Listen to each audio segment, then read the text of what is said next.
आइए अपन आज की आराधना को शुरुआत करेंगे। अपन सबसे पहले अपन प्रार्थना करेंगे। हे दावन प्रभु, हम तेरी स्तुति करते हैं, तेरे महिमा करते हैं, तेरे जय जयकार करते हैं। आज विशेष करके हमारे सेंट थॉमस चर्च गुरु से प्रभु, हम सब ऑनलाइन सर्विस में प्रभु हम तेरे चरण में आ रहे हैं पिता। जितने जन प्रभु अपने घर घरी पर प्रभु इस विधि में प्रभु सम्मिलित हो रहे हैं पिता, हर एक के साथ में तेरा आशीष होने दीजिए। जो देखने वाले सुनने वाले प्रभु, ताकि उनके जीवन में तेरे शांति को, तेरे अनुग्रह को लोग प्राप्त कर सके। इसलिए तेरी स्तुति करते हैं, तेरे महिमा करते हैं, तेरे जय जयकार करते हैं। आज की हर एक विधि को प्रभु तेरे उपस्थिति के अनुसार तो आशीषित करोगे, ये हमारा प्रार्थना है पिता। आज की इस वचन से तो हमें तृप्ति करोगे, ये हमारी प्रार्थना है। आज की इस आराधना में प्रभु तो हमें छुटकारा दोगे, ये हमारी दुआ है पिता। इसलिए तेरे महिमा करते हुए, तेरी स्तुति करते हुए आज की इस विधि को तेरे हाथों में समर्पण करते हैं। हमारे उद्धार करता यीशु मसीह के नाम से मांगते, सुन और ग्रहण कर, आमीन। आराधना की विधि। प्रभु यीशु मसीह का अनुग्रह, परमेश्वर का प्रेम और पवित्र आत्मा की सहभागिता आप सबके साथ हो और आपके भी साथ हो। प्रभु आपके साथ हो और आपके भी साथ हो। इस प्रार्थना को अपन एक साथ कहेंगे।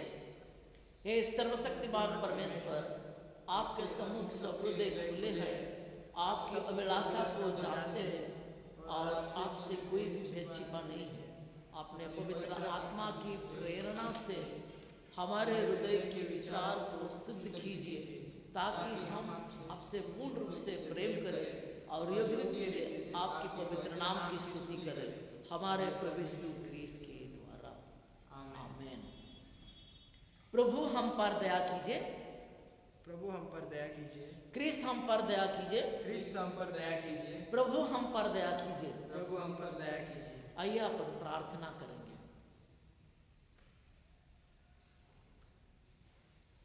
हे प्रभु, आप अपने लोगों की कमजोरी को जानते हैं कि वे आपके अनुग्रह की सहायता के बिना अपने पैर पर दृढ़ता से खड़े नहीं रह सकते। हम आपसे प्रार्थना करते हैं कि आप हमें ऐसे शक्ति और सुरक्षा प्रदान कीजिए जो हमें सब खतरे में संभाल सके और तमाम परीक्षाओं में से निकाल सके, और हमारे प्रभु यीशु मसीह के द्वारा जो आपके और पवित्र आत्मा के साथ एक दूसरे के प्रति जो सहायता करते हैं, हम तेरे सच्चे अनुग्रह को हम अपना जीवन में देखना चाहते हैं। तो आइए इस समय हम हमारे बच्चों के माध्यम से हम ऑनलाइन की आराधना को अपन सुनते हैं। आप सभी को प्रेज गॉड। परमेश्वर को हम धन्यवाद देते हैं इस सुंदर से दिन के लिए। परमेश्वर ने हमारे जीवन में दिया ताकि हम इसकी स्तुति करने पाए। आज की आराधना की शुरुआत हम कुछ गीतों के द्वारा करेंगे। यीशु जी इस गीत को गाकर हम परमेश्वर की स्तुति करते हैं। आप जहां कहीं भी हो वहां पर परमेश्वर की स्तुति करें तालियों के साथ।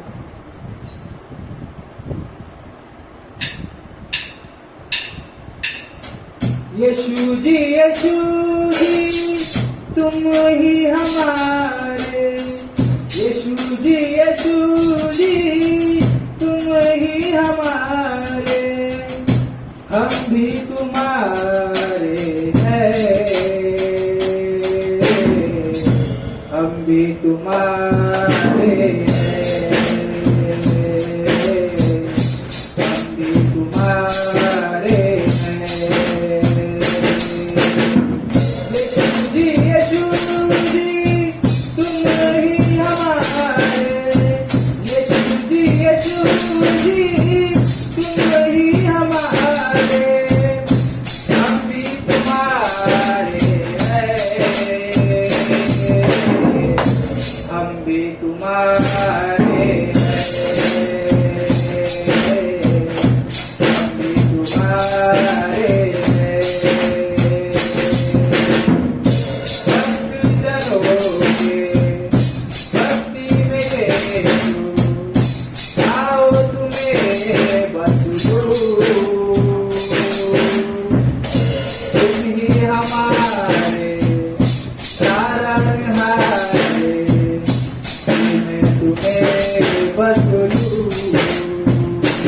Oh के भक्ति में यीशु आओ तुम्हें बसलू तुम ही हमारे तारनहारे दिल में तुम्हें बसलू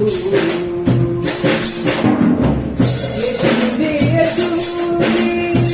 तुम ही हमारे यीशु जी तुम ही हमारे हम भी तुम्हारे हैं हम भी तुम्हारे हैं हम भी तुम्हारे हैं दामन को तेरे छूकर प्रभु जी बाजू में हो जाऊं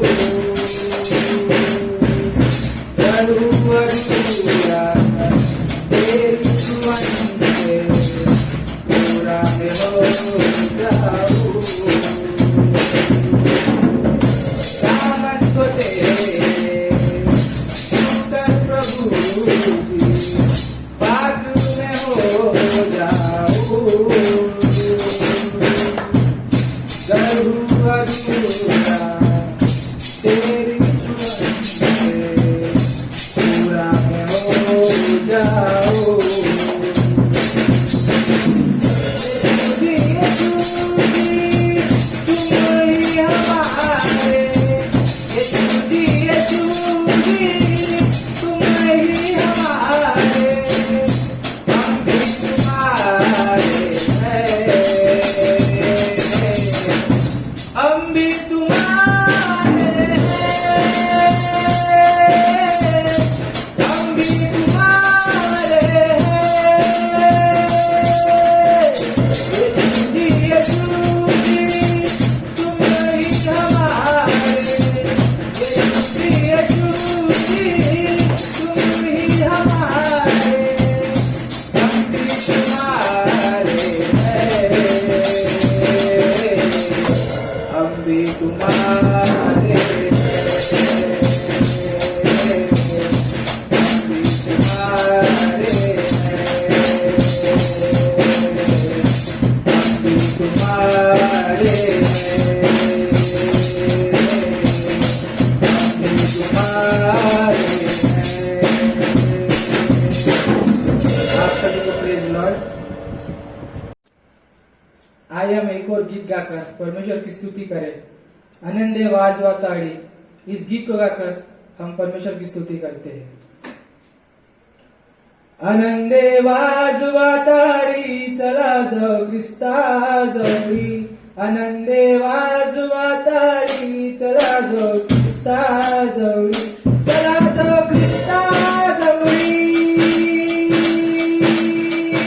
चला जाओ ख्रिस्ता जवळी चला जाओ ख्रिस्ता जवळी आनंदे वाजवा ताड़ी चला जाओ ख्रिस्ता जवळी आनंदे वाजवा ताड़ी चला जाओ ख्रिस्ता जवळी देवनी बापाची गोडी टाकूया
आइए इस समय हम लोग आज की शास्त्र पाठ को अपन सुनते हैं। उत्पत्ति उसका 45वां अध्याय पद 1 से 15 तक। तब यूसुफ उनके सामने जो उसके आसपास खड़े थे अपने को और रोक न सका और पुकार के कहा, मेरे पास से सब लोगों को बाहर कर दो। भाइयों के सामने अपने को प्रकट करने के समय यूसुफ के पास कोई न रहा। तब वह चिल्ला चिल्ला कर रोने लगा और मिस्र ने सुना और फिरौन के घर के लोगों को भी इसका समाचार मिला। तब यूसुफ अपने भाइयों से कहने लगा, मैं यूसुफ हूँ, क्या मेरा पिता अब तक जीवित है? इसका उत्तर उसके भाई न दे सके क्योंकि वे उसके सामने घबरा गए थे। फिर यूसुफ ने अपने भाइयों से कहा, मेरे निकट आओ। वह सुनकर वे निकट आए और उसने कहा, मैं तुम्हारा भाई यूसुफ हूँ, तुम जिसको तुमने मिस्र आने वाले के हाथ बेच डाला था। अब तुम लोग मत पछताओ और तुमने जो मुझे वहाँ बेच डाला इससे उदास मत हो, क्योंकि परमेश्वर ने तुम्हारे प्राणों को बचाने के लिए मुझे तुम्हारे आगे भेज दिया है। क्योंकि अब 2 वर्ष से इस देश में अकाल है और अब 5 वर्ष और ऐसा ही होगा और उनमें न तो हल चलेगा न अन्न काटा जाएगा।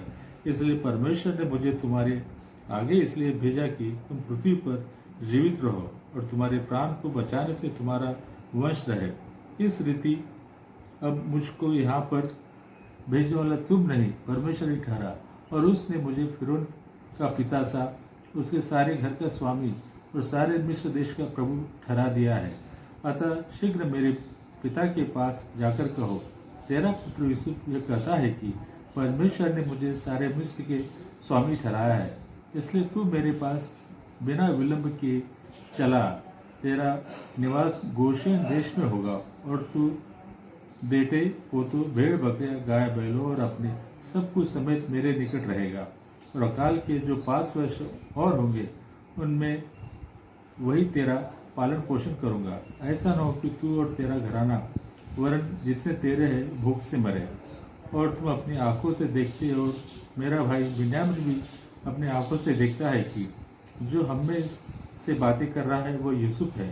तुम मेरे सब भव्य का जो मिस्र में है और जो कुछ तुमने देखा है उस सब का मेरे पिता से वर्णन करना और तुरंत मेरे पिता को यहाँ ले आना। तब वो अपने भाई बिन्यामीन के गले से लिपट कर रोया। बिन्यामीन भी उसके गले से लिपट कर रोया। वो अपने सब भाइयों को चूम कर रोया और इसके पश्चात उसके भाई उससे बातें करने लगे। प्रभु अपने वचन पे आशीष। सभी को प्रेज लॉर्ड। आज का वचन है 2 कुरिन्थियों उसका पहला अध्याय 23 और 24 और 2 कुरिन्थियों 2 अध्याय 1 से लेकर 11। मैं परमेश्वर को गवाह करके कहता हूँ कि मैं अब तक कुरिन्थियोस में इसलिए नहीं आया था कि मुझे तुम पर तरस आता था। यह नहीं कि हम विश्वास के विषय में तुम पर प्रभुता जताना चाहते हैं, परंतु तुम्हारे आनंद में सहायक है, क्योंकि तुम विश्वास ही से स्थिर रहते हो। 2 अध्याय 1 से लेकर 11। मैंने अपने मन में यही ठान लिया था कि फिर तुम्हारे पास उदास करने न आऊं, क्योंकि यदि मैं तुम्हें उदास करूं तो मुझे आनंद देने वाला कौन होगा? केवल वही जिसको मैंने उदास किया। और मैंने यही बात तुम्हें इसलिए लिखी कि कहीं ऐसा ना हो कि मेरे आने पर जिनसे मुझे आनंद मिलना चाहिए मैं उनसे उदास हो, क्योंकि मुझे तुम सब पर इस बात का भरोसा है कि जो मेरा आनंद है वही तुम सबका भी है। बड़े क्लेश और मन के कष्ट से मैंने बहुत से आंसू बहा कर तुम्हें लिखा था, इसलिए नहीं कि तुम उदास हो, परंतु इसलिए कि तुम उस बड़े प्रेम को जान लो जो मुझे तुमसे है। यदि किसी ने उदास किया है तो मुझे ही नहीं वरन कि उसके साथ बहुत कड़ाई न करो। कुछ तुम सबको भी उदास किया है। ऐसे जन के लिए यह दंड जो भाइयों में से बहुतों ने दिया बहुत है, इसलिए इससे भला यह है कि उसका अपराध क्षमा करो और शांति दो, न हो कि ऐसा मनुष्य बहुत उदासी में डूब जाए। इस कारण मैं तुमसे विनती करता हूँ कि उसको अपने प्रेम का प्रमाण दो, क्योंकि मैंने इसलिए भी लिखा था कि तुम्हें परख लूं कि तुम मेरी सब बातों के मानने के लिए तैयार हो कि नहीं। जिसका तुम कुछ क्षमा करते हो उसे मैं भी क्षमा करता हूँ, क्योंकि मैंने भी जो कुछ क्षमा किया है यदि किया हो तो तुम्हारे कारण मसीह की जगह में होकर क्षमा किया है, कि शैतान का हम पर दाव न चले, क्योंकि हम उसकी युक्तियों से अनजान नहीं। ये परमेश्वर का वचन है। परमेश्वर का धन्यवाद हो। నుండి 17 వరకు చదువుకుందాం. యెహోవా, నేను దీనుడను దరిద్రుడను, చెవియొగ్గి నాకు ఉత్తరమిమ్ము. నేను నీ భక్తుడను, నా ప్రాణము కాపాడుము. నా దేవా, నిన్ను నమ్ముకొని ఉన్న నీ సేవకుని రక్షింపుము. ప్రభువా, దినమెల్ల నీకు మొరపెట్టుచున్నాను, నన్ను కరుణింపుము. ప్రభువా, నా ప్రాణము నీ వైపునకు ఎత్తుచున్నాను, మీ సేవకుని ప్రాణము సంతోషింపచేయుము. ప్రభువా, నీవు దయాళుడవు, క్షమించుటకు సిద్ధమైన మనసు గలవాడవు. నీకు మొరపెట్టు వారందరి ఎడల కృపాతిశయము గలవాడవు. యెహోవా, నా ప్రార్థనకు చెవియొగ్గుము, నా మనవుల ధ్వని ఆలకింపుము. నీవు నాకు ఉత్తరమిచ్చువాడవు గనక నా ఆపత్కాలమందు నేను నీకు మొరపెట్టెదను. ప్రభువా, నీవు మహాత్యము గలవాడవు, ఆశ్చర్య కార్యములు చేయువాడవు. నీవే అద్వితీయ దేవుడవు. ప్రభువా, దేవతలలో నీ వంటి వాడు లేడు. నీ కార్యములకు సాటి అయిన కార్యములు లేవు. నీవు సృజించిన అన్ని జనులందరూ వచ్చి నీ సన్నిధిని నమస్కారం చేదురు, నీ నామము గణపరచుదురు. యెహోవా, నేను నీ సత్యమును అనుసరించి నడుచుకున్నట్లు నీ మార్గము నాకు బోధింపుము. నీ నామమునకు భయపడినట్లు నా హృదయమునకు ఏకదృష్టి కలుగజేయము. నా పూర్ణ హృదయంతో నేను నీకు కృతజ్ఞతాస్తుతులు చెల్లించెదను. నీ నామమును నిత్యము మహిమపరచెదను. ప్రభువా, నా దేవా, నా ఎడల నీవు చూపిన కృప అధికమైనది. పాతాళపు అగాధము నుండి నా ప్రాణమును తప్పించి ఉన్నావు. దేవా, గర్విష్ఠులు నా మీదికి లేచి ఉన్నారు. ఆ బలత్కారులు గుంపు కూడి నా ప్రాణము తీయజూచుతున్నారు. వారు నిన్ను లక్ష్య పెట్టని వారై ఉన్నారు. ప్రభువా, నీవు దయాదాక్షిణములు గల దేవుడవు, దీర్ఘశాంతుడవు, కృపాసత్యంతో నిండినవాడవు. నా తట్టు తిరిగి నన్ను కరుణింపుము. నీ సేవకునికి నీ బలము అనుగ్రహింపుము. నీ సేవకురాలి కుమారుని రక్షింపుము. యెహోవా, నీవు నాకు సహాయకుడవై నన్ను ఆశీర్వదించుము. నా పగవారు చూచి సిగ్గుపడినట్లు శుభకరమైన ఆనవాళ్ళు నాకు కనుపరచుము. దేవుడి వాక్యం దీవించుగాక. इस समय अपन सुसमाचार को सुनने से पहले अपने मन प्राण को तैयार करने के लिए अपन एक गीत गाते हैं। उसके बाद हम पवित्र शास्त्र को अपन पढ़ते हैं। राजा यीशु आए हैं, सब मिलके गाएंगे, ताली बजाएंगे। राजा यीशु आए हैं, सब मिलके गाएंगे, ताली बजाएंगे। खुशियाँ मनाओ, खुशियाँ मनाओ, खुशियाँ मनाओ, खुशियाँ मनाओ।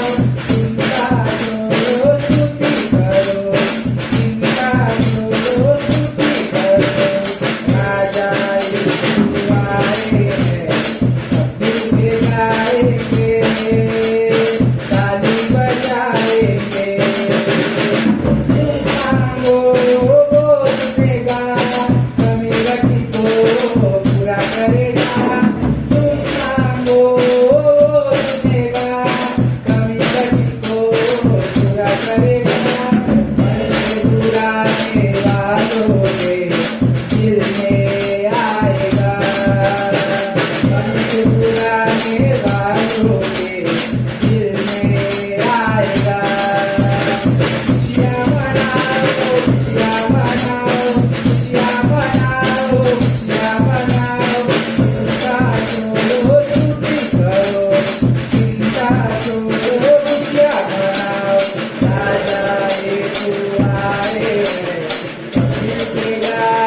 बचाए तू आए हैं सभी के गाएंगे ताली बजाएंगे।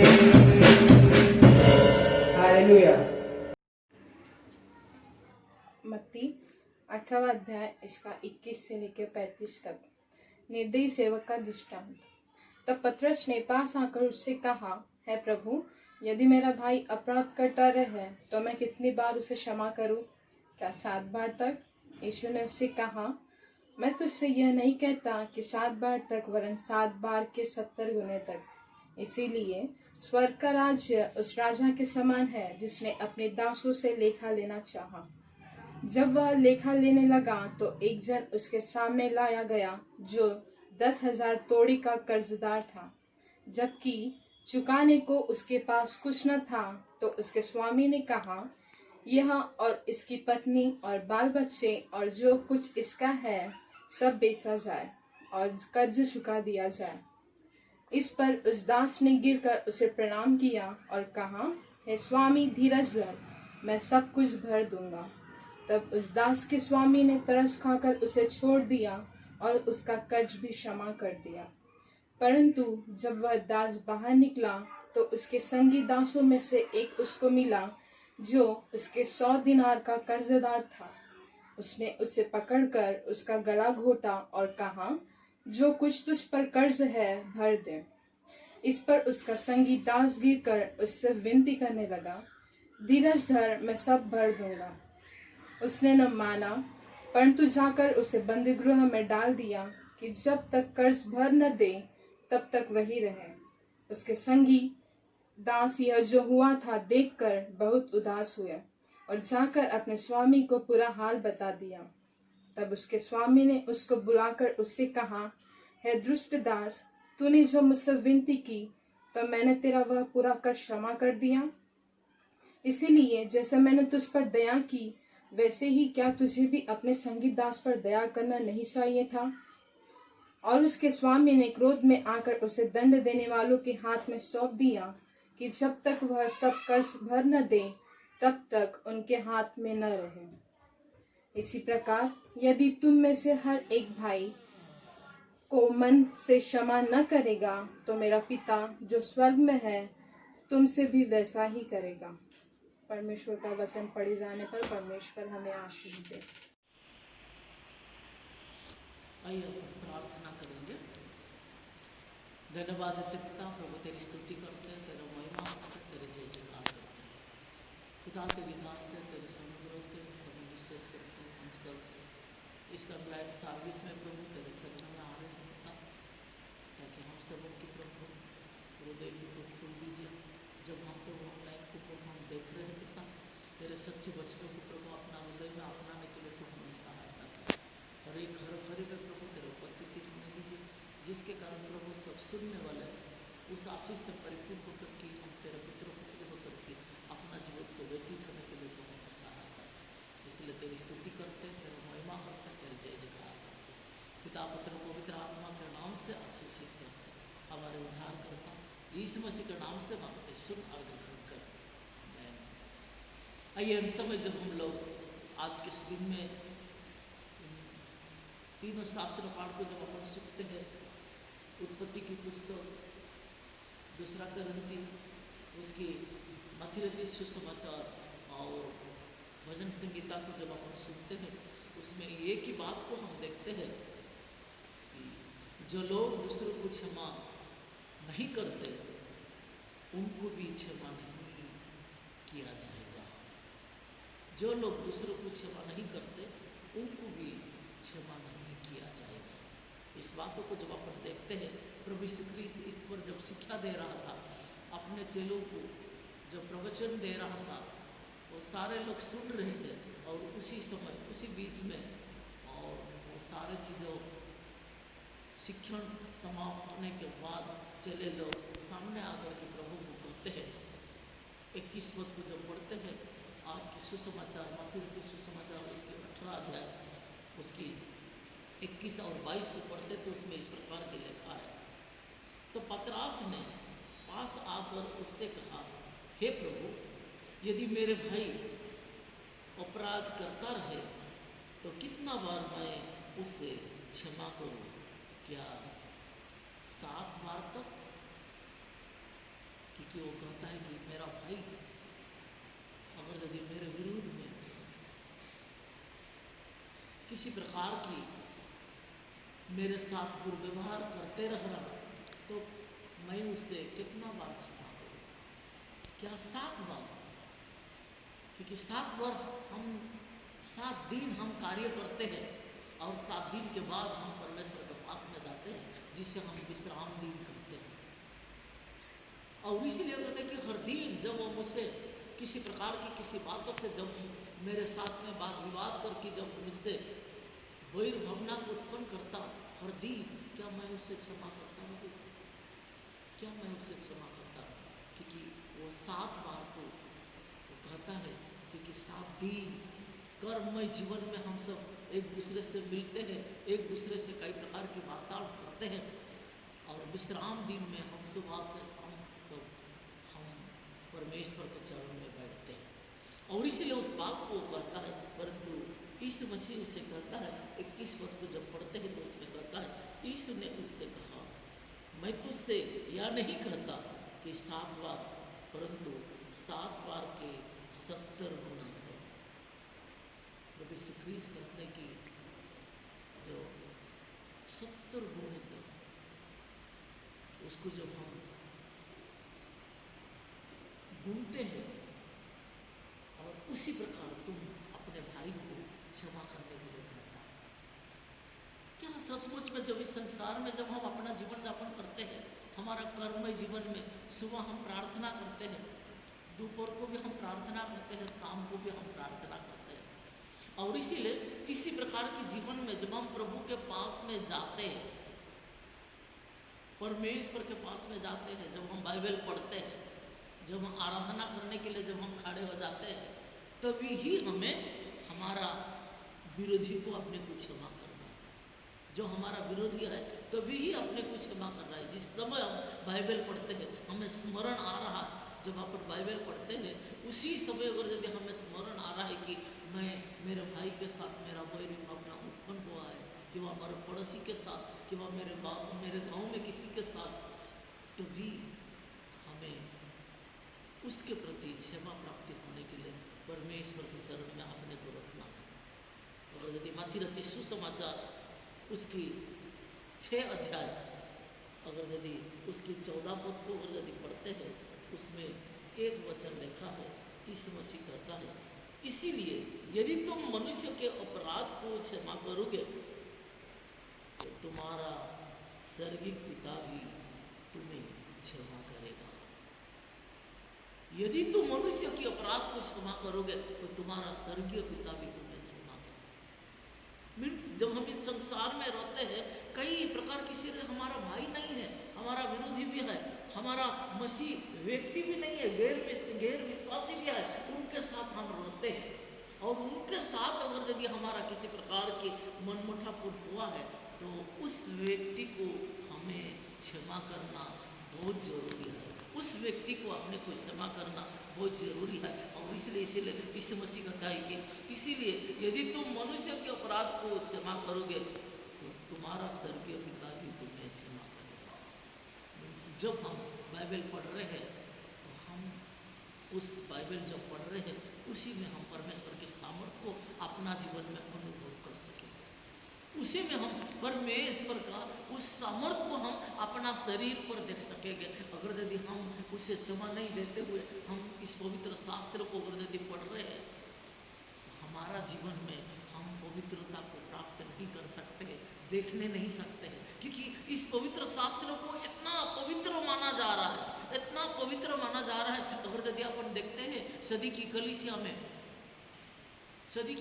में पवित्र शास्त्र को पढ़ने के लिए कितने लोगों को मारा गया है, क्योंकि ये इतना पवित्र है, इसे तुम कैसे सर्च कर सकते थे, ऐसा कहा जाता है। और जब 12 चेलों की मृत्यु होने के बाद जब मठ विश्वासी लोग जब प्रभु की वक्ता बनकर के जब कार्य करते थे, वो लोग सिर्फ हफ्ता में एक ही बार बाइबल पढ़ते थे, और जिसको चुना जाएगा वही बाइबल पढ़ कर के जिससे जो अगुवाई हुआ वही उसको प्रचार करते थे, और और उसको उस पवित्र स्थान में रख देते थे। और वो पढ़ने के लिए भी कब जाएगा? रात को 12 बजे ही वो जाएगा पढ़ने के लिए। परंतु आज हम सभी को इस पवित्र शास्त्र हमें पढ़ने के लिए अधिकार दिया गया, हमें सभी को हमें अधिकार मिला है। और इसीलिए जब हम किसी मनुष्य के साथ अगर यदि हमारा अनबन हुआ है, उस व्यक्ति से मिलने के बाद ही हम जब शास्त्र को पढ़ते हैं तो हमारा जीवन में आशीष को देखते हैं। और इसीलिए आज बहुत सारे लोग कहते हैं कि पास्टर साहब मैंने कितने बार बाइबल पढ़ रहे, प्रार्थना कर रहे, लेकिन मेरे जीवन में आशीष नहीं है, मैं परमेश्वर की सामर्थ्य को अनुभव नहीं कर सक रहा हूँ। उसका वही कारण है क्योंकि हम उस व्यक्ति को हमने क्षमा नहीं दिया। बाइबल तो पढ़ रहे हैं, पवित्र वचन को तो हम उच्चारण कर रहे हैं, क्योंकि यीशु मसीह कहता है तुम मुझे अंगीकार किया तो मैं भी तुमको स्वीकार करूंगा। क्योंकि इस वचनों को जब हम हमारे ओठों से उच्चारण करते हैं, क्योंकि इसी ओठों से हम हमारे इस भाई को गाली दे रहे थे, इसी ओठों से हम उसके विरुद्ध में बोल रहे थे, इसी ओठों से हम हमारे मोहल्ले में कई लोगों के साथ में वाद विवाद करके कई प्रकार के ऐसे घृणनीय बातें कह रहे थे, और इसी ओठों में हम पवित्र वचनों को कैसे पढ़ेंगे? और इसीलिए वो कहता है कि उसके साथ मेल मिलाप। फिर अगर यदि हम देखते हैं, और अगर यदि मरकुस रचित सुसमाचार उसकी 11 अध्याय उसकी 25 पद को जब अपन पढ़ते हैं, उसमें भी एक वचन परमेश्वर हमें अगुवाई करता है। मरकुस रचित सुसमाचार उसकी 11 अध्याय उसकी 25 पद को जब अपन पढ़ते हैं, उसमें भी यीशु मसीह हमें एक शिक्षा देता है।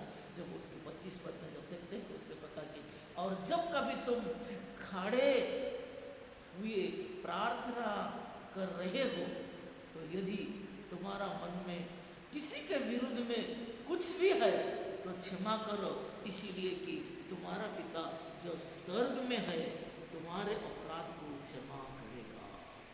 तुम्हारा अपराध को क्षमा करेगा। तुम्हारा पिता जो स्वर्ग में है तुम्हारा अपराध को क्षमा करेगा।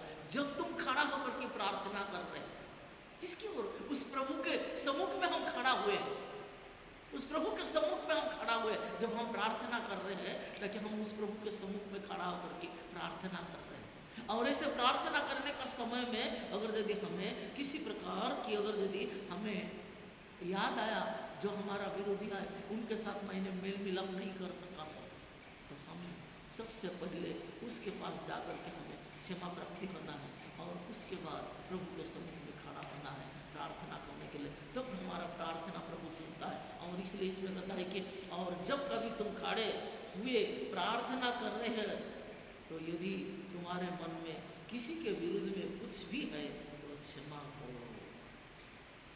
कुछ भी है तो उसे क्षमा करो, प्रभु से क्षमा मांगो। उस व्यक्ति के पास में तुम जाने नहीं सक रहे हैं तो प्रभु के पास में तुम क्षमा मांगो, प्रभु के पास में तुम क्षमा मांगो, क्योंकि प्रभु मुझसे क्षमा कीजिए, मुझसे क्षमा कीजिए, मैं कि तेरे सम्मुख में मैं खड़ा हूँ, मैं तेरे पुत्र हूँ, तेरे सम्मुख में खड़ा हो सक रहा हूँ, लेकिन मेरे भाई जो मेरे विरोधी जिसके साथ में मैं रहता हूँ उनके साथ में मैं खड़ा नहीं हो सक रहा हूँ, और इसीलिए मैं तेरे सम्मुख में आया हूँ। और इसलिए मुझे उसे क्षमा देने के लिए मेरे मन में तू मुझे क्षमा याचना दीजिए। प्रभु से अपने को मांगना है, और प्रभु के सम्मुख में जब हम प्रार्थना करेंगे तब हमारा जीवन में उस आशीष को, उस अनुग्रह को, उस सामर्थ्य को अपन देखते हैं। फिर अगर यदि अपन देखेंगे लूका रचित सुसमाचार उसकी 17 अध्याय उसकी 4 पद को जब अपन पढ़ते हैं, लूका रचित सुसमाचार उसकी 17 अध्याय उसकी 4 पद को जब अपन पढ़ते हैं, उसमें भी एक वचन प्रभु यीशु ख्रीस्त हमारे साथ में करता है। लूका रचित सुसमाचार उसकी 17 अध्याय उसकी 4 पद को पढ़ते हैं तो प्रभु यीशु ख्रीस्त एक वचन हमें अगुवाई करता है। वो क्या है अपन देखेंगे।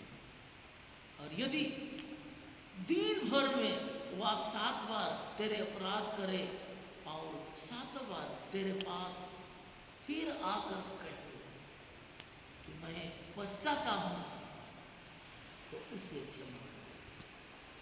क्योंकि वो पश्चाताप करते हुए दिन भर में वो आकर के अगर यदि हमसे क्षमा मांग रहा है, कई बार पाप करते हुए हमको जब क्षमा मांग रहा है मुझसे क्षमा कीजिए, तो हमें उसे क्षमा करना जरूरी है।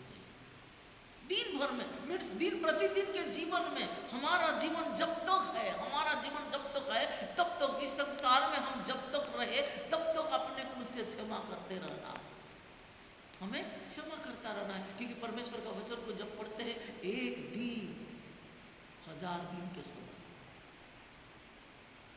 और इसलिए ऐसे समय में दिन भर जब हम उस भाई को मिलते रहते तो हमें क्षमा करते रहना है, क्षमा करते रहना है, नहीं तो हमारा प्रार्थना प्रभु स्वीकार नहीं करेगा। और इसलिए कहता है कि अपराध और 7 बार तेरे पास फिर आकर कहे कि मैं पश्चाताप करता हूँ, तो मुझसे क्षमा कर,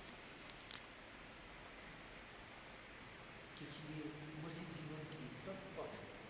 अगर नहीं है तो हमारा जीवन व्यर्थ है। और इसलिए यीशु मसीह ने वही कहा, मैं तुम्हें एक नई मन देता हूं, तुम्हारे अंदर के मांस का हृदय को निकाल करके, पत्थर का हृदय को निकाल करके मैं तुम्हारे अंदर में मांस का हृदय भर दूंगा।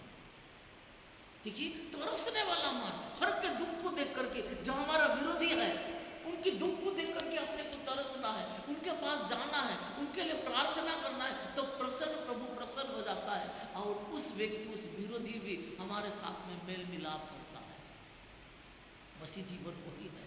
और इसीलिए प्रभु यीशु मसीह कहता है कि वो नई सृष्टि है और तुम्हें एक मेल मिलाप की जीवन दिया गया है। इस मेल मिलाप की जीवन अगर यदि हम इस मनुष्य के साथ में नहीं है तो हम परमेश्वर के साथ में भी हम मेल मिलाप नहीं कर सकते हैं।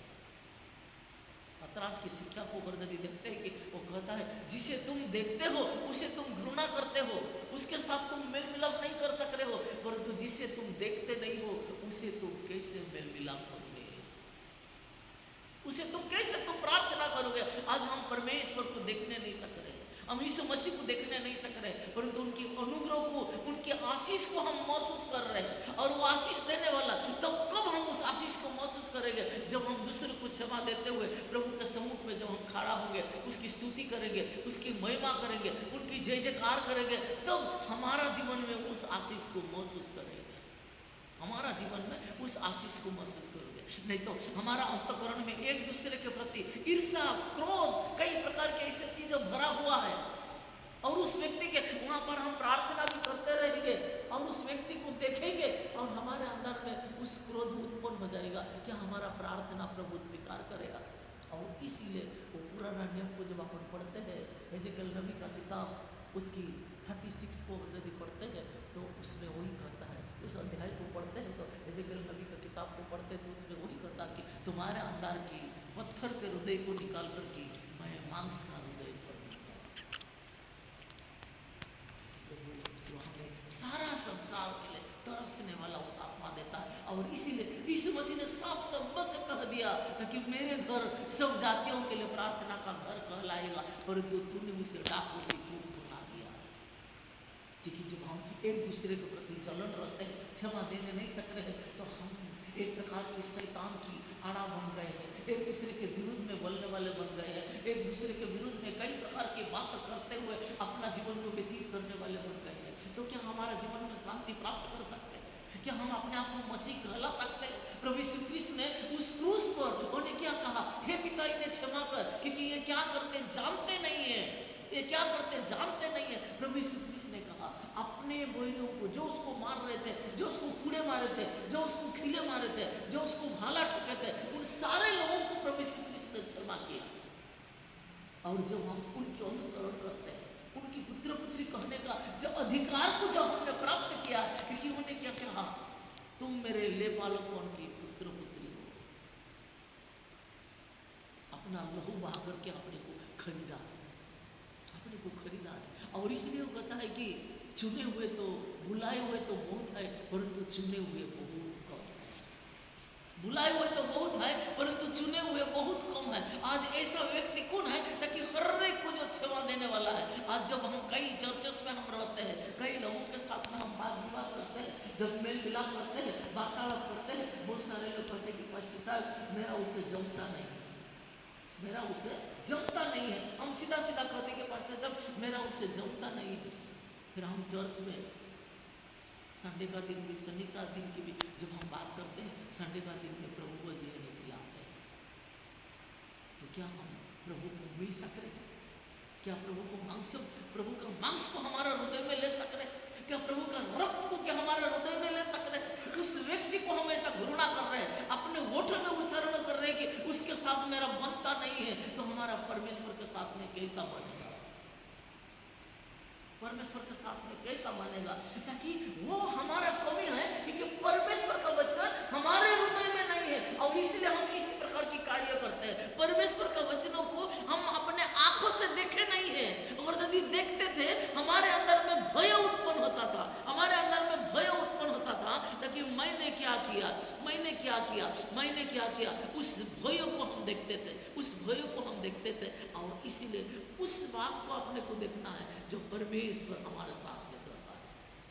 एफिसी का पत्री को अगर यदि पढ़ते हैं, चौथा अध्याय उसकी 32 पद को, एफिसी का पत्री उसकी चौथा अध्याय उसकी अगर यदि 32 पद को अगर यदि 32 को अगर यदि पढ़ते हैं, उसमें एक सुंदर वचन परमेश्वर अपने को कहता है, और उस वचन को अपने को देखते हुए परमेश्वर के सम्मुख में अपने को खड़े होना है। उसकी चौथा अध्याय उसकी 32 पद को जब अपन पढ़ते हैं, उसमें प्रभु यीशु ख्रीस्त कहता है, और एक दूसरे पर कृपालु और करुणामय हो, और जैसे परमेश्वर ने मसीह में तुम्हारे अपराध को क्षमा किए, वैसे ही तुम भी एक दूसरे का अपराध को क्षमा करो, और एक दूसरे पर कृपालु और करुणामय हो, और जैसे परमेश्वर ने मसीह में तुम्हारे अपराध को क्षमा किए, वैसे ही तुम भी एक दूसरे के अपराध को क्षमा करो, एक दूसरे के अपराध को क्षमा करो। यह प्रभु यीशु ख्रीस्त कहता है, यह परमेश्वर कहता है, और इसीलिए हमें परमेश्वर के सम्मुख में अपने को खड़े होने से पहले, प्रार्थना करने से पहले, बाइबल पढ़ने से पहले, आराधना करने से पहले हमें एक दूसरे को क्षमा करना है। तो हम इतने सुंदर गाना गाते हैं, इतने सुंदर हम आराधना चलाने वाले होते हैं, आराधना चलाने वाली होते हैं, हम परमेश्वर की महिमा को हम इसी प्रकार की हम करने वाले होते हैं, लेकिन सामने वालों को हम क्षमा नहीं दे सकते। जब हम आराधना चलाते रहेंगे, उस व्यक्ति आ जाएगा तो हमारा आवाज बदल जाता है, हम धीमी हो जाते हैं, हम धीमे हो जाते हैं। हम किसकी महिमा कर रहे हैं? उस प्रभु की महिमा कर रहे हैं। उनके साथ ही हम जिसे देखते हैं उनके साथ में हम मेल मिलाप के नहीं कर सकते हैं, तो प्रभु की आराधना हम करते हैं सिर्फ अपने होठों से है, लेकिन अंतःकरण में नहीं है, अंतःकरण में नहीं है। और इसलिए प्रभु कहता है कि मुझे कुछ नहीं चाहिए, तुम्हारा उस भीतरी भाग को मुझे दे दीजिए। हमें संपूर्ण रूप से हमारे हृदय को परमेश्वर के हाथों में दे देना है, क्योंकि उस हृदय में वो वास करना चाहता है। उस मन को अगर यदि दे दिए तो हम संसार में किसी को भी हम क्षमा नहीं दे सकते, किसी को भी हम घृणा नहीं कर सकते, हर एक को क्षमा देने वाला व्यक्ति बन सकते हैं, हर एक को हम क्षमा देने वाला व्यक्ति बन सकते हैं, हम तरसने वाला व्यक्ति बन सकते हैं, हम उनकी दुखों में दुखी होकर के उनके साथ चलने वाला व्यक्ति बन सकते हैं, क्योंकि वो जब अपने को बुलाएगा तो हम उनके साथ चल सकते हैं। वो अपने को जैसे उनके दुख में सहभागिता होने के लिए आमंत्रित करेगा तो उनके साथ में हम बैठ करके उस दुख से सम्मिलित हो सकते हैं। मसीह जीवन वही है, मसीह जीवन वही है, एक तरसने वाला जीवन है, एक प्रार्थना करने वाला जीवन है, एक मेल मिलाप की जीवन है। और वो यदि हमारे साथ में नहीं है तो अपन कुछ नहीं कर सकते हैं। अपन कह देते कि नहीं, मेरा उससे बनता नहीं है, मैं वहाँ पर नहीं आऊँगा। वो बैठेगा तो मैं वहाँ पर नहीं आऊँगा, वो खड़ा होगा तो मैं उनके पीछे नहीं रहूँगा। मेरे प्रिय, उसी के कारण हम अपना जीवन में आशीष देखने नहीं सक रहे, उसी के कारण हमारा जीवन में हम परमेश्वर का प्रेम को देखने नहीं सक रहे, परमेश्वर का अनुग्रह को देखने नहीं सक रहे। मसीह जीवन वो नहीं है, मसीह जीवन वो नहीं है, एक तरसने वाला जीवन है, एक प्रार्थना करने वाला जीवन है, हर जातियों के लिए। प्रभु यीशु ख्रीस्त ने क्या कहा? सारे जातियों के लिए प्रार्थना करने वाला बनो।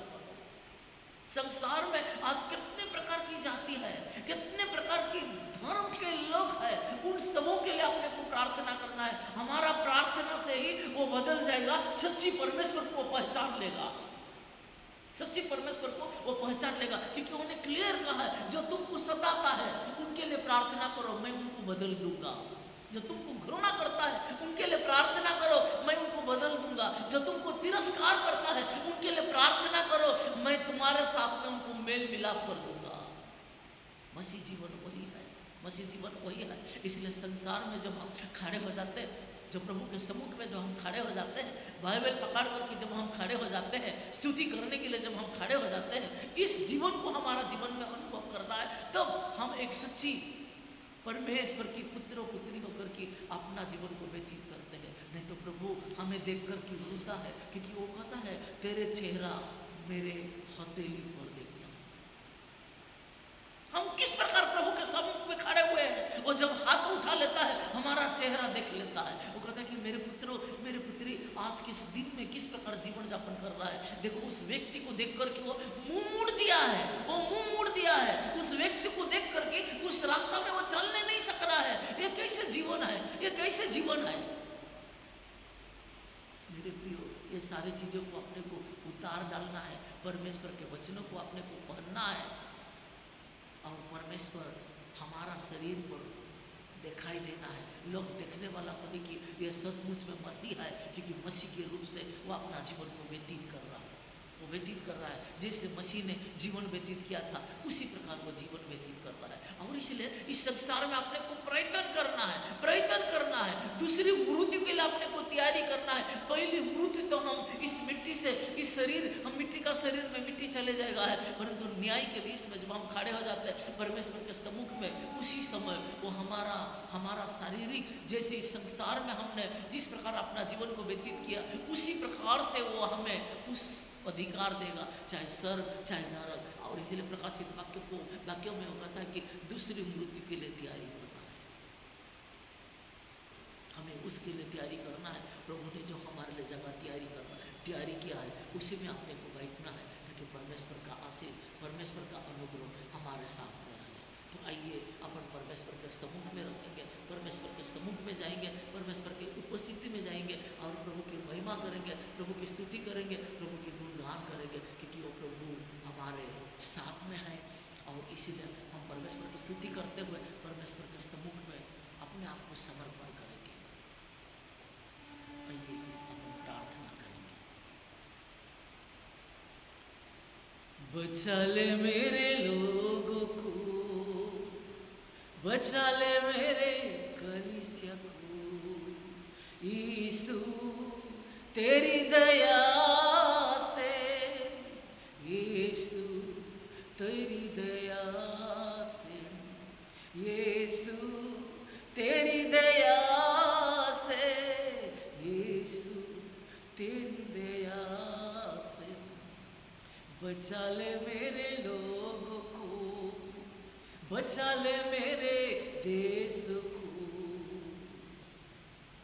बचा ले मेरे लोगों को, बचा ले मेरे शहर को, यीशु तेरी दया से, यीशु तेरी दया से, बचा ले मेरे लोगों को, बचा ले मेरे शहर को, बुरी आत्मा से, बुरी विचारों से, क्रोधों से और मोहों से, बुरी विचारों से, बुरी लालच से, क्रोधों से और मोहों से, बचा ले मेरे लोगों को, बचा ले मेरे शहर को, यीशु तेरी दया से, यीशु तेरी दया से, तू भेजे यहाँ तेरे वचन खुदा मेरे लोगों में, मेरे कलीसिया में आ, तू भेजे यहाँ तेरे वचन खुदा मेरे लोगों में, मेरे कलीसिया में, बचा ले मेरे लोगों को, बचा ले मेरे शहर को, यीशु तेरी दया से, यीशु तेरी दया से, यीशु तेरी दया से, यीशु तेरी दया से, तू भेज यहाँ तेरी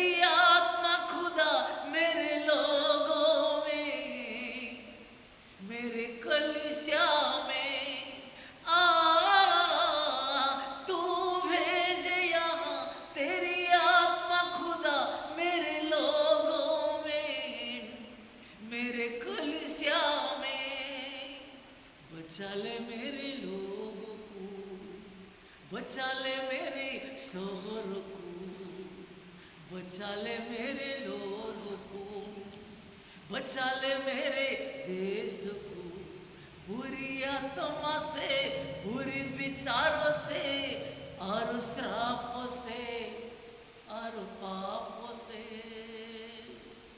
बचा ले मेरे लोग को, बचा ले मेरे शोहर को। यीशु हे मेरे यीशु, यीशु हे मेरे यीशु, यीशु हे मेरे यीशु, यीशु हे मेरे यीशु। यस प्रभु, हम प्रार्थना करते हैं पिता, तूने हमें बचाया है, और यदि हम अपने आप को प्रभु तेरे सच्चे अनुग्रह को, सच्ची आशीष को, छुटकारा यदि महसूस कर रहे हैं तो पिता हमें हर एक को क्षमा देने के लिए तो हमें आशीषित कर। हम किसी के प्रति प्रभु किसी प्रकार के वैर भावना जीवन यापन ना करते हुए मेल मिलाप के जीवन यापन कर सके और एक दूसरे से तेरे प्रेम को प्रभु हम देखने वाले बन सके, क्योंकि तूने हमें क्षमा किया है। हम भी एक दूसरे को क्षमा करते हुए तेरे अनुग्रह के अनुसार चलने वाले तेरे पुत्र पुत्री बन सके। इसलिए तेरी स्तुति करते हैं, तेरे महिमा करते हैं, तेरे जय जयकार करते हैं, ताकि तूने हमें क्षमा किया, तूने हमें मेल मिलाप के जीवन दिया। तेरे साथ प्रभु हम मिल रहे हैं, तेरे साथ प्रभु हम वार्तालाप कर रहे हैं, तेरे वचनों को हम पढ़ रहे हैं, तेरी स्तुति कर रहे हैं। और इसलिए संसार में हमारे चारों ओर में रहने वाले सारे भाई बहन बोलो, सारे पुत्र पुत्री बोलो, सारे बच्चे बोलो, और एक लोग के साथ भी प्रभु हम मेल मिलाप के जीवन यापन करते हुए तेरे सच्ची पुत्र पुत्री होकर के अपना जीवन को तेरे समूह में रखने वाले बन सके, और तेरे सच्ची सामर्थ को, सच्ची अनुग्रह को हमारा शरीर में देखने वाले बन सके। और जो देखते हैं पिता, हमें नहीं है पिता, वो तुझसे देख सके। इसलिए तेरी स्तुति करते हैं, तेरे महिमा करते हैं, तेरे जय जयकार करते हैं, तुझसे मान महिमा गौरव तुझको देते हुए अपने जीवन को, अपने अंतकरण को तेरे चरणों में रखते हैं। हमारे उद्धार करता यीशु मसीह के नाम से मांगते हैं, सुन और ग्रहण कर। बोलो यीशु मसीह की जय। आइए समय अपने गीत गाते हमारे चर्च के क्वायर के माध्यम से, और इसी समय हम अपना भेंट अपन प्रभु को चढ़ाएंगे। जो घर घर पर है, अगर यदि आप भेंट चढ़ाना चाहते हैं तो आप भेंट उठाइए और चर्च में ला करके दीजिए।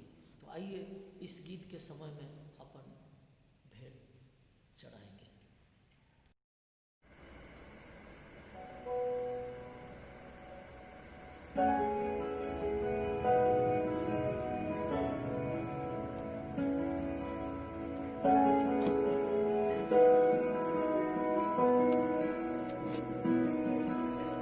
तू मेरी हर बात को जानता है, तू मेरे जज्बात को जानता है, तू मेरी हर बात को जानता है, तू मेरे जज्बात को जानता है। मांगू मैं बस यही दुआ, चाहूं मैं बस तुझको खुदा, मांगू मैं बस यही दुआ, चाहूं मैं बस तुझको खुदा।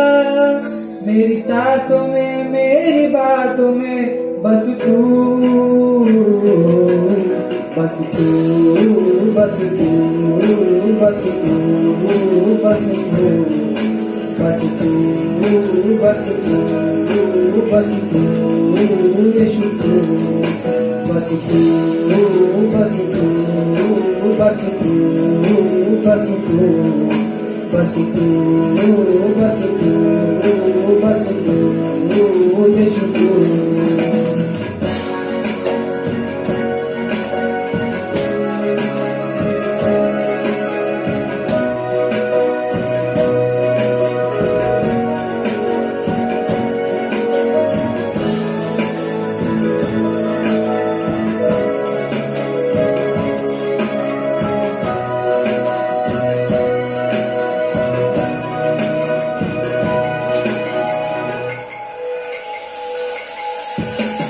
लिपटा मैं रहूं सदा तेरी रूह से, बचा मैं रहूं सदा, दुष्टों की धूप से लिपटा मैं रहूं सदा, तेरी रूह से बचा मैं रहूं सदा, दुष्टों की धूप से।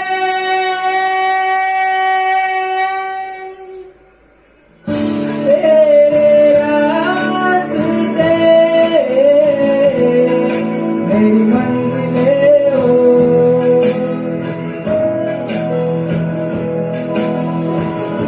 तेरी ख्वाहिशें मेरे रास्ते हो,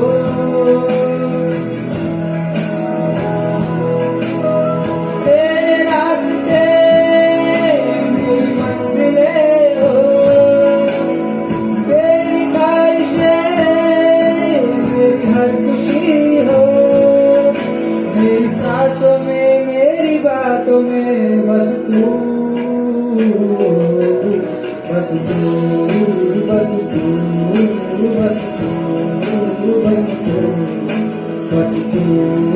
बस तू, बस तू, यीशु तू, बस तू, बस तू, बस तू, बस तू, बस तू, बस तू, बस तू, यीशु तू। इस भेंट के लिए अपन प्रार्थना करेंगे। हे दयावान प्रभु, हम तेरी स्तुति करते हैं, तेरे महिमा करते हैं, तेरे जय जयकार करते हैं।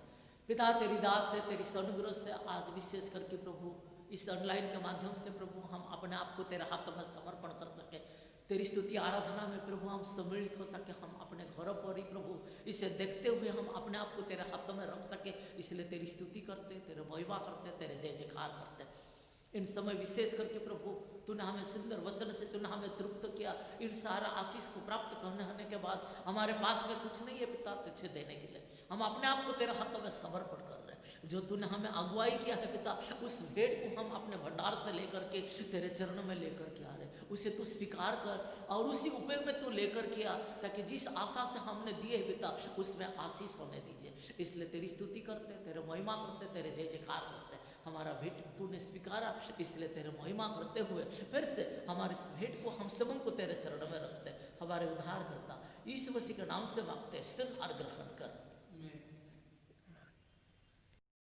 हम लोग मध्यस्थिक प्रार्थना में जाएंगे और इस मध्यस्थिक प्रार्थना में हम अपने देश के लिए, अपने डायसिस के लिए, हमारे चर्च की जो बुजुर्ग है उन लोगों के लिए और जो बीमारी है उन सबों के लिए, और इन दिनों में जो बच्चे सब ऑनलाइन में पढ़ते हैं उन्हें भी अपन याद करेंगे, और जो बेरोजगार है, जो शादी ब्याह के लिए जो तैयारी हो रही है, जो नौकरी के लिए, उन सारे लोगों के लिए अपन स्मरण करेंगे। तो आइए अपन मध्यस्थिक प्रार्थना में जाएंगे।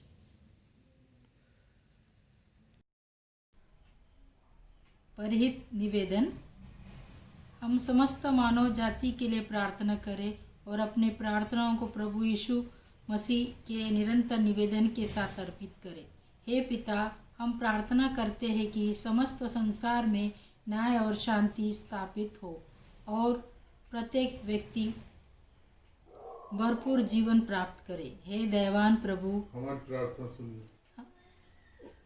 उन सब लोगों के लिए जो उस गांव नगर में रहते हैं, उन सब बातों को दूर करने के लिए जिसे आपसी फूट और झगड़े होते हैं, और हमारे देश में सच्ची एकता की बढ़ोतरी के लिए हे दयावान प्रभु, हमारी प्रार्थना सुनिए। उन सब लोगों के लिए जो कृषि उद्योग अथवा व्यापार में लगे हुए हैं, सब मजदूरों और कारीगरों के लिए, और उन सब के लिए जो हमारे देश की रक्षा करते हैं। हे दयावान प्रभु, हमारी प्रार्थना सुनिए। अध्यापकों और छात्रों, वैज्ञानिकों, लेखकों और कलाकारों और उन सब व्यक्तियों के लिए जो अन्य लोगों के विचार और भावनाओं को प्रभावित करते हैं। हे दयावान प्रभु, हमारी प्रार्थना सुनिए। उन सब लोगों के लिए जो दुखी है, बेरोजगार है, भूखे प्यासे है, दरिद्र और दलित है, बीमार और मरनासन है, और उन सब व्यक्तियों के लिए जो ऐसे लोगों की सेवा और सहायता करते हैं। हे दयावान प्रभु, हमारी प्रार्थना सुनिए। हमारे तथा अन्य देशों के सब शासकों के लिए, विशेषकर हमारे राष्ट्रपति, प्रधानमंत्री, इस राज्य के राज्यपाल और मुख्यमंत्री और उनके लिए भी जो लोगों के किसी प्रकार का अधिकार रखते हैं। हे दयावान प्रभु, हमारी प्रार्थना सुनिए। संपूर्ण मसीह समाज की एकता और मेल मिलाप के लिए और समस्त संसार में उनकी गवाही और सेवा कार्य के लिए, हे दयावान प्रभु, हमारी प्रार्थना सुनिए। भारत में आपकी समस्त कलीसिया के लिए, उसकी परिषदों तथा अगुओं, विशेषकर हमारे प्रमुख धर्माचार्य, दक्षिण भारत के कलीसिया के प्रमुख धर्माचार्यों और मार्थोमा कलीसिया के मेट्रोपॉलिटन, हमारे धर्माचार्य, हमारे पुरोहित और आपके कलीसिया के सब अन्य धर्म सेवकों के लिए कि वो सच्चाई और लगन से आपकी सेवा करे। हे दयावान प्रभु, हमारी प्रार्थना सुनिए।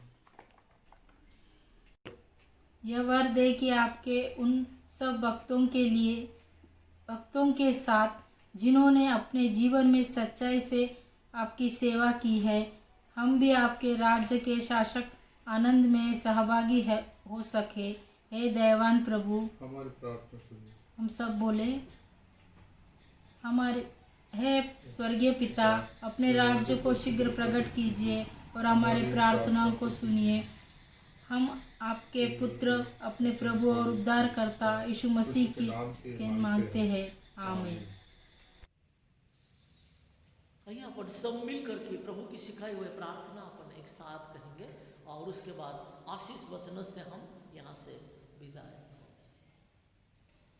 हे हमारे पिता, आप जो स्वर्ग में है, आपका नाम पवित्र माना जाए। आपकी इच्छा जैसे स्वर्ग में पूरी होती है, वैसे इस पृथ्वी पर भी हो। आप हमारे दिन भर की रोटी आज हमें दीजिए। आप हमारे अपराधों को क्षमा कीजिए, जैसे हमने अपने अपराधों को क्षमा किया। आप हमें परीक्षा में ना डालिए, परंतु बुराई से बचा लीजिए, क्योंकि राज्य और पराक्रम और महिमा और सदा सर्वदा जीवित रहे। आमीन। प्रभु यीशु ख्रीस्त का अनुग्रह, ईश्वर पिता का प्रेम और पवित्र आत्मा की सहभागिता और पिता और पुत्र और पवित्र आत्मा के आशीष हम सबों के साथ सदा सर्वदा जीता और राजत्व करता रहे।